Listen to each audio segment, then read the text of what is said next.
मटे मटी है भौजी, तोरे बहिनी मटे मटी है। अरे तोरे बहिनी मटे मटी है भौजी, तोरे बहिनी मटे मटी है। आगे है फागुन तिहार, उड़त रंगे गुलाल, ओ भौजी तोरे बहिनी मटे मटी है।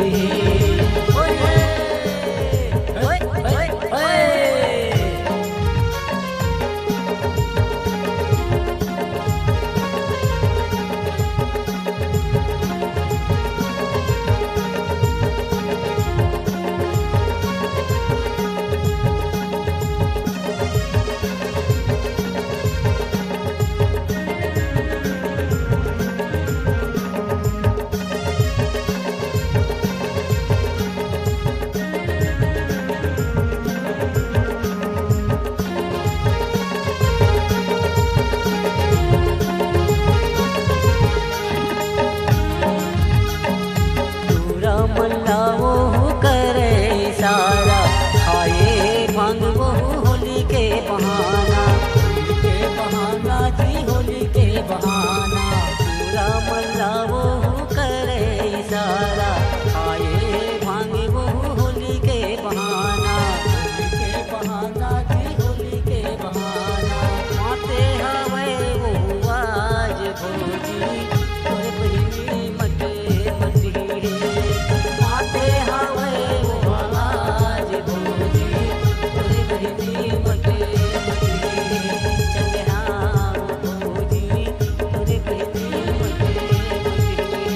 चल हाँ भौजी, तोरे बहिनी मटे मटी है। बोलिए ओए ओए ओए।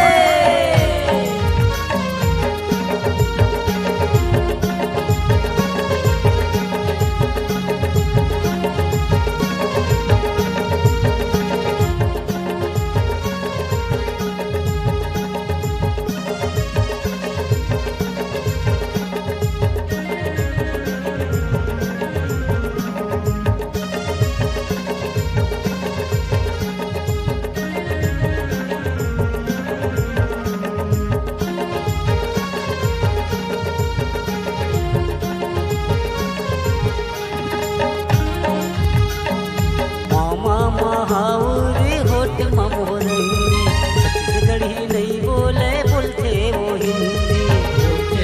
हिंदी जी, बोलते वो हिंदी।